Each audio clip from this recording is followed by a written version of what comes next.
आज का हमारा टॉपिक होगा general method of preparation of sol. Means इन सोल को प्रिपेयर करने के जो भी जनरल मेथड हैं वो हम आज करने वाले हैं। और हमने जो सोल्स हैं वो दो तरह के स्टडी किए थे अपने प्रीवियस लेक्चर के अंदर, एक लायोफिलिक और दूसरा था लायोफोबिक। अगर हम बात करें लायोफिलिक की तो लायोफिलिक वो थे जो लिक्विड लविंग थे और लायोफोबिक वो होते हैं जो लिक्विड हेटिंग होते हैं। और आज हम इन सोल्स को कैसे प्रिपेयर करेंगे उसके कुछ जनरल मेथड स्टडी करते हैं। तो हम स्टार्ट कर रहे हैं general method of preparation of sol. मैं हूं विक्की नारायण, आपके अपने प्यारे से YouTube चैनल 3D क्लासेस पे, और आज का first topic general method of preparation of sol. जैसा कि मैंने आपको बताया है कि जो सोल्स हैं वो दो तरह के होते हैं, एक लायोफिलिक है और दूसरा कौन सा होता है, लायोफोबिक। लायोफिलिक कौन से थे, जो लिक्विड लविंग होते हैं। मींस लायो मींस लिक्विड और फिलिक मींस लविंग, जो लिक्विड लविंग होते हैं। और लायोफोबिक कौन से होते हैं, जो लिक्विड हेटिंग होते हैं। मींस जिनमें अट्रैक्शन डिस्पर्स फेज और डिस्पर्सन मीडियम के बीच में नहीं होती। अगर नहीं होती तो ये कैसे प्रिपेयर होंगे, इनके कौन कौन से मेथड होंगे, स्टार्ट करते हैं। सबसे पहले लायोफिलिक कोलॉइड्स क्या होते हैं। अब हमने लायोफिलिक कोलॉइड्स की बात की है। लायोफिलिक कोलॉइड्स कौन से होते हैं, जिसमें डिस्पर्स फेज और डिस्पर्सन मीडियम के बीच में जो अट्रैक्शन होती है वो काफी ज्यादा होती है। अगर उनमें दोनों में अट्रैक्शन ज्यादा है तो जैसे ही हम किसी डिस्पर्सन मीडियम के अंदर डिस्पर्स फेज ऐड करेंगे तो डीएम और DP means DM dispersion medium के अंदर जैसे डिस्पर्सन कोई फेज ऐड कर रहे हैं तो ये इजीली डिसॉल्व हो जाएंगे, क्योंकि इन दोनों के बीच की अट्रैक्शन क्या होती है, ज्यादा होती है। अगर अट्रैक्शन ज्यादा है तो लायोफिलिक कोलॉइड्स को हम इजीली क्या कर सकते हैं, प्रिपेयर कर सकते हैं। क्लियर है।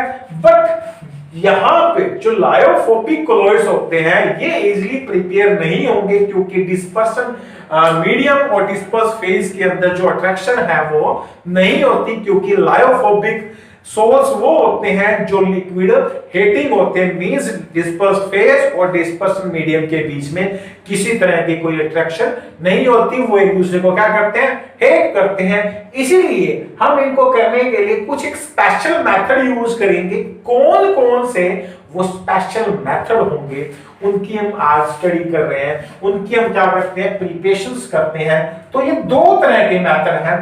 फर्स्ट है कंडेंसेशन मेथड और दूसरा है डिस्पर्जन मेथड। पहला कौन सा है, कंडेंसेशन मेथड, और दूसरा कौन सा करेंगे हम, डिस्पर्जन मेथड। तो कंडेंसेशन मेथड की बात करें तो इसको केमिकल मेथड के थ्रू हम क्या करेंगे, प्रिपेयर करेंगे। और कंडेंसेशन मेथड का एक नेम और है जिसको क्या कहते हैं, एसोसिएटेड मेथड भी कहते हैं। क्या कहते हैं इसको, एसोसिएटेड मेथड कहते हैं। और इसको हम कहते हैं डिसइंटीग्रेशन मेथड, डिसइंटीग्रेटेड मेथड। ये क्या होता है, मींस डिसइंटीग्रेटेड का मतलब जिसमें डिकम्पोज करते हैं, जिसमें जो कोलाइडल सोर्स का जो पार्टिकल है उनका साइज काफी बड़ा होता है। और अगर साइज इनका बड़ा है तो इनको हम कोलाइडल रेस में कैसे लाएं, इसको डिकम्पोज करके तोड़ के लाना पड़ेगा। इसीलिए इसको क्या कहते हैं, डिसइंटीग्रेशन या डिसइंटीग्रेटेड मेथड। और एसोसिएटेड जिसमें पार्टिकल के साइज कोलाइडल रेंज से काफी कम होगा। कोलाइडल रेंज क्या थी, 1000 नैनोमीटर, और इसमें जो पार्टिकल है उसका साइज छोटा होगा और उसको हम इकट्ठा करके कंडेंस करके या एसोसिएट करके कोलाइडल रेंज के अंदर लेके आते हैं। इसीलिए कंडेंसेशन मेथड को क्या कहते हैं, एसोसिएटेड मेथड भी कहते हैं। तो ये कौन कौन से मेथड है, फर्स्ट बाय केमिकल मेथड। जितने भी मेथड हैं वो क्या है, केमिकल मेथड है। और पहला जो केमिकल मेथड है वो कौन सा है, बाय ऑक्सीडेशन। कौन सा है, बाय ऑक्सीडेशन। मींस यहाँ पे H2S प्लस ब्रोमीन के साथ में जब रिएक्शन होती है तो किसकी फॉर्मेशन होती है, 2HBr प्लस सल्फर। मींस यहाँ पे सल्फर के क्या बनेंगे, कोलाइडल सोल बन रहे हैं। अब ये ऑक्सीडेशन कैसे है, अगर हम यहाँ पे देखें सल्फर का जो ऑक्सीडेशन नंबर है वो कितना है, सल्फर X, और यहाँ पे जो सल्फर का ऑक्सीडेशन नंबर है वो कितना है, -2। कैसे है, +2 plus x and x is equal to क्या होगा माइनस का 2, मींस यहां पे -2, और सल्फर अगर यहां पे अकेला है तो उसका ऑक्सीडेशन नंबर कितना होगा 0। अगर ऑक्सीडेशन नंबर -2 से 0 मींस इंक्रीज हो रहे हैं, और अगर ऑक्सीडेशन नंबर इंक्रीज होता है तो वो कौन सा होता है ऑक्सीडेशन। मींस इस ऑक्सीडेशन मेथड के थ्रू किसके सोल बने हैं, सल्फर के सोल बने हैं। तो पहला जो मेथड है बाय ऑक्सीडेशन, हमने ऑक्सीडेशन के थ्रू सल्फर के क्या फॉर्म किए हैं, सोल फॉर्म किए हैं। सेकंड मेथड की अगर बात करें बाय रिडक्शन, यहां पे अगर हम रिडक्शन को देखें तो गोल्ड के जो सोल की फॉर्मेशन होगी, अगर हम यहां पे देखें तो गोल्ड का जो ऑक्सीडेशन नंबर अकेला है तो कितना होगा 0 होगा, और यहां पे कितना होगा +3 है। रिएक्शन को भी आप पहले बैलेंस कर दें तो यहां पे गोल्ड +3 ऑक्सीडेशन नंबर से कितना जा रहा है 0, मींस ऑक्सीडेशन नंबर क्या हो रहा है डिक्रीज, और ऑक्सीडेशन नंबर अगर डिक्रीज होता है तो इसको हम क्या कहते हैं रिडक्शन कहते हैं। और यहां पे किसके सोल बने हैं, गोल्ड के सोल की क्या हो रही है फॉर्मेशन हो रही है। अगर गोल्ड के सोल यहां पे बन रहे हैं तो किस मेथड के थ्रू बन रहे हैं, इसको रिडक्शन मेथड कहेंगे, क्योंकि यहां पे ऑक्सीडेशन नंबर क्या हो रहा है डिक्रीज। अगर ऑक्सीडेशन नंबर इंक्रीज हो तो उसको हमने क्या बोला था ऑक्सीडेशन, और ऑक्सीडेशन नंबर अगर डिक्रीज हो रहा है तो इसको क्या कहेंगे रिडक्शन। थर्ड अगर हम बात करें बाय हाइड्रोलाइसिस, हाइड्रोलाइसिस क्या होता है by addition of water molecule. यहां पे हम वाटर मॉलिक्यूल को ऐड करेंगे, और FeCl3 के अंदर जैसे वाटर के मॉलिक्यूल ऐड किए तो FeOH की तरह इसी सोल की फॉर्मेशन हुई है हाइड्रोक्साइड की। तो ये जो सोल बने हैं किससे, बाय हाइड्रोलाइसिस प्रोसेस के थ्रू सोल की फॉर्मेशन हुई है। फोर्थ जो है वो है double decomposition, means exchange of ion. यहां पे आयन का आपस में क्या हो रहा है एक्सचेंज हो रहा है, AS2S3 की फॉर्मेशन हो रही है, और ये क्या फॉर्म हो रहे हैं सोल बन रहे हैं, colloidal sol by double decomposition method. तो ये 4 केमिकल मेथड थे, फर्स्ट था ऑक्सीडेशन, सेकंड रिडक्शन, थर्ड है बाय हाइड्रोलाइसिस, और फोर्थ है बाय डबल डीकंपोजिशन रिएक्शन। और इसमें ऑक्सीडेशन के थ्रू सल्फर के सोल फॉर्म हुए थे, रिडक्शन के थ्रू गोल्ड के सोल फॉर्म हुए थे, थर्ड जो हाइड्रोलाइसिस के थ्रू ये सोल फॉर्म हुए थे, और फोर्थ ये सोल किससे फॉर्म हुए थे डबल डीकंपोजिशन से। तो ये पहला मेथड हमने किया है कंडेंसेशन मेथड, और कंडेंसेशन मेथड का जो फर्स्ट पार्ट था ए बाय केमिकल मेथड। कुछ एक और मेथड है, ये इंपॉर्टेंट मेथड है, कुछ एक और मेथड भी है बाय, अगर हम बात करें बी बाय एक्सेसिव कूलिंग, अगर हम इसको कूल करके या बाय एक्सेसिव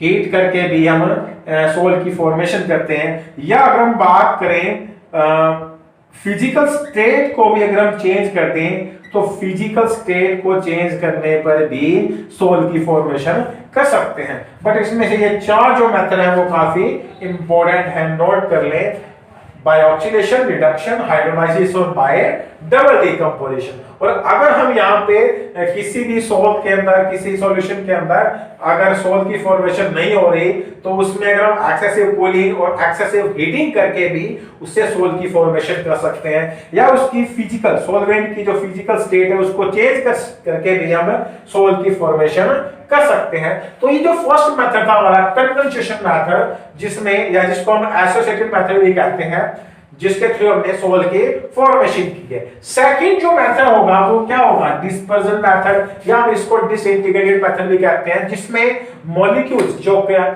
सोल्स हैं उसके जो मॉलिक्यूलर साइज होगा वो काफी बड़ा होगा, और उस पार्टिकल को हम क्या करेंगे डीकंपोज करेंगे, और डीकंपोज करके छोटे छोटे पार्टिकल के अंदर हम उसको तोड़ेंगे, और तोड़ने के बाद में जो सोल है उसको क्या करेंगे प्रिपेयर करेंगे। तो नेक्स्ट कौन सा है वो देखें, डिस्पर्जन मेथड जो है, डिस्पर्जन मेथड के अंदर,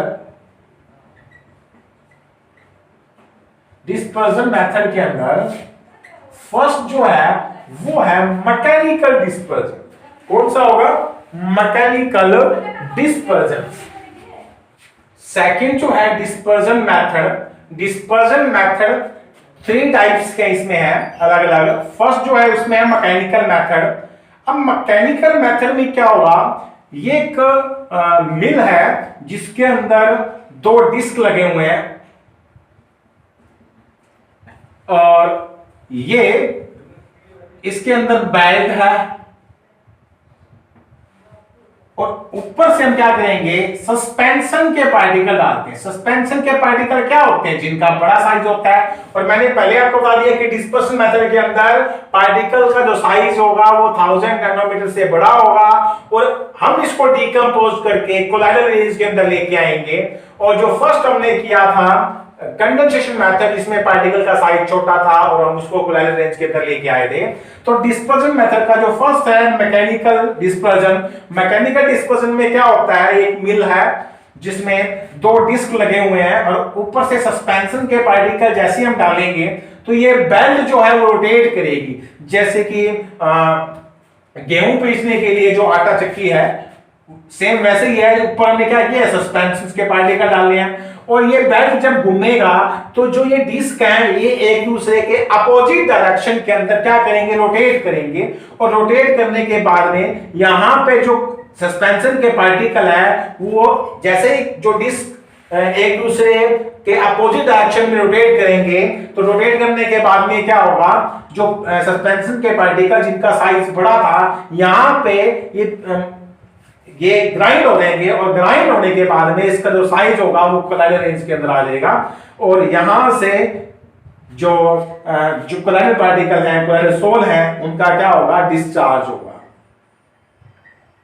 सो मैकेनिकल मेथड के अंदर सस्पेंशन के पार्टिकल को जैसे ही सस्पेंशन पार्टिकल के यहां पे डालते हैं, ये जो बेल्ट है रोटेट करता है। रोटेट करने के बाद में जो इसके डिस्क हैं, पार्ट हैं, जो एक दूसरे के अपोजिट डायरेक्शन में रोटेट करते हैं, और सस्पेंशन से कोलाइडल सोल्स की डिस्चार्जिंग होती है, जिसको हम क्या कहते हैं, मैकेनिकल मेथड। जो सेकंड मेथड है वो है इलेक्ट्रिकल डिस्पर्जन बोलते हैं, या इसको हम ब्रैडिक आर्क मेथड भी कहते हैं।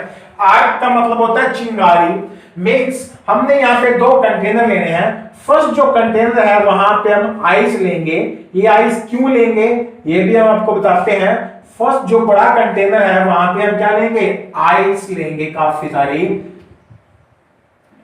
क्या लेंगे यहाँ पे, आइस। और जो छोटे वाला कंटेनर है वहां पे हम वाटर लेंगे as a dispersion medium.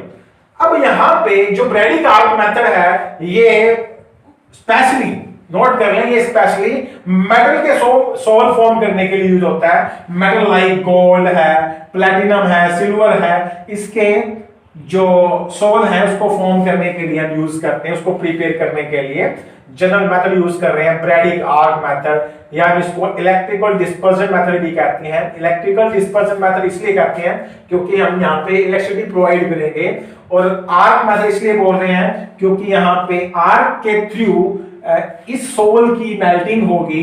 Means अगर हमने गोल्ड के सोल लेने हैं तो इस वाटर के अंदर दो इलेक्ट्रोड हमने डिप किए हैं। अगर हम गोल्ड के सोल प्रिपेयर कर रहे हैं तो जो इलेक्ट्रोड है वो भी किसका होगा, गोल्ड का होगा। अगर हम प्लेटिनम के कर रहे हैं तो ये जो इलेक्ट्रोड है वो किसके होंगे, प्लेटिनम के होंगे। तो ये इलेक्ट्रोड जिस पे एक पॉजिटिव चार्ज है, दूसरे पे चार्ज कौन सा है, नेगेटिव चार्ज है, ये हम कह सकते हैं ये कैथोड सॉरी एनोड है और कैथोड है, ठीक है। तो ये इन दोनों के अंदर जैसे ही हमने यहाँ पे इलेक्ट्रिसिटी प्रोवाइड की तो यहाँ पे एक आर्क प्रोड्यूस होगा, और इस आर्क से क्या होगा, इतनी ज्यादा हीटिंग होगी कि जो इलेक्ट्रोड हैं किसके, गोल्ड के हैं या प्लैटिनम के हैं, वो मेल्ट होंगे, और मेल्ट होके जो कि काफी बड़ी रेंज के अंदर है, सस्पेंशन के पार्टिकल हैं, और मेल्ट होके ये वाटर के अंदर गिरेंगे। मींस ये जो सोल है ये सस्पेंशन के पार्टिकल मेल्ट होंगे तो इसके जो छोटे छोटे पार्टिकल या वेपोराइज होंगे, और जैसे ही वेपोराइज होंगे ये पार्टिकल इस वाटर के अंदर क्या हो जाएंगे, गिर जाएंगे। और वाटर के अंदर गिरने के बाद में क्या होगा, ये तो डिस्पर्स फेज है और वाटर क्या था, डिस्पर्सन मीडियम था। तो यहाँ पे जो सॉल्यूशन बनेगा वो सॉल्यूशन कौन सा होगा, कोलाइडल सॉल्यूशन होगा। मींस जो सस्पेंशन के इलेक्ट्रोड थे जिनका साइज काफी बड़ा था, और जैसे ही हमने यहाँ पे हीट प्रोवाइड की बाय प्रोवाइडिंग इलेक्ट्रिसिटी, तो इस आर्क के कारण काफी ज्यादा मात्रा में हीट प्रोड्यूस हुई, जिसके कारण ये वेपोराइज हो गया, और वेपोराइज होके जो इसके पार्टिकल हैं जो वाटर के अंदर गिरे हैं, और वो वापिस जो है सॉलिड स्टेट में आ गए, क्योंकि ये पानी जो था वो काफी ठंडा था। किसके कारण? इस आइस के कारण, क्योंकि हमने इस वाटर के बाहर क्या लगा रखी थी, काफी ज्यादा मात्रा में आइस लगा रखी थी, और इस आइस के कारण जैसे वो पार्टिकल गिरे ये वापस किस स्टेट में आ गए, सॉलिड स्टेट में आ गए। बट इनके पार्टिकल का जो साइज था वो कितना था, 1-2000 नैनोमीटर, मींस कोलाइडल रेंज के अंदर थे ये। तो इस मेथड को हम ब्रैडिक आर्क मेथड क्यों कह रहे हैं, क्योंकि यहाँ पे एक आर्क प्रोड्यूस हुई है, ये क्या है, आर्क है। और दूसरा हम इसको इलेक्ट्रिकल डिस्पर्शन मेथड इसलिए कहते हैं क्योंकि यहाँ पे हमने इलेक्ट्रिसिटी प्रोवाइड किया, और इलेक्ट्रिसिटी प्रोवाइड करने के बाद में यहां पे हीट प्रोड्यूस हुई है, मींस आर्क प्रोड्यूस हुई है, और इस आर्क से जो सोल थे, अगर हमने यहाँ पे गोल्ड के सोल फॉर्म करने हैं तो गोल्ड के इलेक्ट्रोड होंगे, अगर हमने प्लेटिनम के सोल फॉर्म करने हैं तो ये प्लेटिनम का इलेक्ट्रोड होगा, और इससे ये मेल्ट होके जैसे वाटर में गिरेंगे, वाटर पहले से ठंडा है क्योंकि बाहर आइस लगी हुई है, ये वापस कोलाइडल रेंज के अंदर आ जाएंगे और यहाँ पे एक कोलाइडल सॉल्यूशन बनेगा, क्योंकि पहले से यहाँ पे डिस्पर्शन मीडियम के रूप में वाटर प्रेजेंट था। तो ये ब्रैडिक आर्क मेथड है, काफी इंपॉर्टेंट मेथड है, हम इसको इलेक्ट्रिकल डिस्पर्शन या ब्रैडिक आर्क मेथड भी कहते हैं।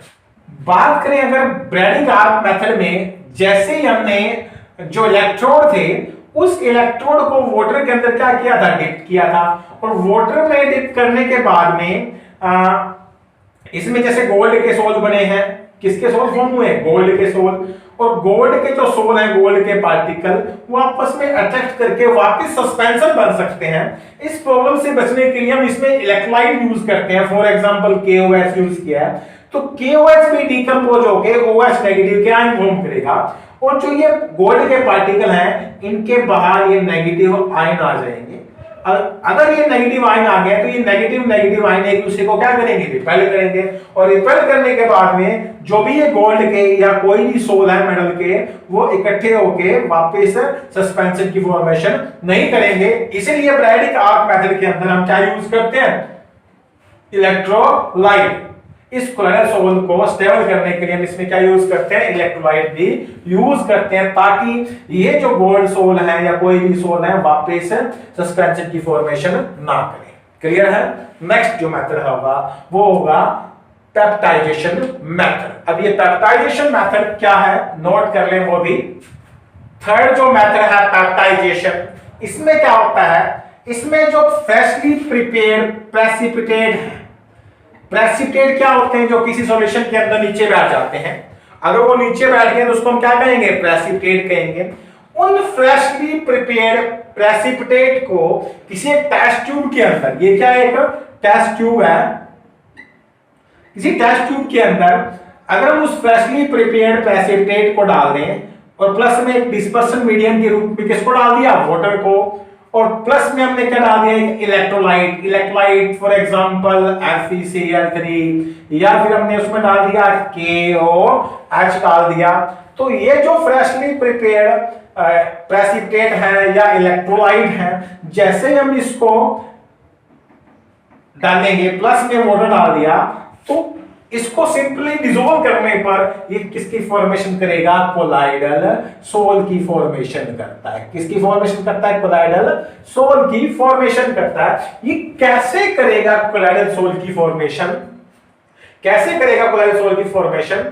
फॉर एग्जांपल अगर हम एग्जांपल लेते हैं, फ्रेशली प्रिपेयर्ड प्रेसिपिटेट है FeOH की थ्राइस, प्लस में मैंने यहां पे एक इलेक्ट्रोलाइट लिया FeCl3। FeCl3 क्या बनाएगा, Fe3 positive plus 3Cl negative है। तो ये जो Fe3 पॉजिटिव आयन है, एक बात और नोट करें, जो इलेक्ट्रोलाइट्स वही यूज करेंगे, जो प्रेसिपिटेट के अंदर आयन है वही इलेक्ट्रोलाइट्स के अंदर आयन होने चाहिए, मींस कॉमन होने चाहिए। यहाँ पे भी Fe आयंस, यहाँ पे भी क्या बनेंगे, Fe आयंस। तो इन दोनों के ऐड करने पर क्या फॉर्म होगा, एक कोलाइडल सोल फॉर्म होगा। क्या फॉर्म होगा, एक कोलाइडल सोल फॉर्म करेंगे। और हम क्या कर रहे थे, कोलाइडल सोल को फॉर्म करने के लिए हमने थर्ड मेथड यूज किया था, पेप्टाइजेशन मेथड। पेप्टाइजेशन में क्या होता है, जो फ्रेशली प्रिपेयर्ड प्रेसिपिटेट होते हैं उसको हमने कोलाइडल सोल में कन्वर्ट करना है by the addition of stable amount of electrolyte. तो अगर हम बात करें इसकी डेफिनेशन की, तो डेफिनेशन क्या होगी, peptization is a process in which converting the freshly prepared precipitate into colloidal salt by the addition of stable amount of electrolyte। और ये इलेक्ट्रोलाइट हम कोई भी यूज कर सकते हैं, और इस इलेक्ट्रोलाइट को यूज करके हमने क्या बनाए हैं, इसमें क्या बनाया हमने, कोलाइडल सोल की फॉर्मेशन की है। तो कोलाइडल सोल को फॉर्म करने के लिए हमने 3 मेथड यूज कर लिए हैं डिस्पर्जन मेथड के अंदर। फर्स्ट हमने किया था मैकेनिकल डिस्पर्जन, सेकंड हमने किया था इलेक्ट्रिकल डिस्पर्जन, या इसको हम ब्रैडी-गार्ग मेथड भी कहते हैं, जो काफी इंपॉर्टेंट था। थर्ड भी इंपॉर्टेंट है पेप्टाइजेशन। पेप्टाइजेशन में जो फ्रेशली प्रिपेयर्ड प्रेसिपिटेट है उसको हमने कोलाइडल सोल में कन्वर्ट किया है by the addition of stable amount of electrolyte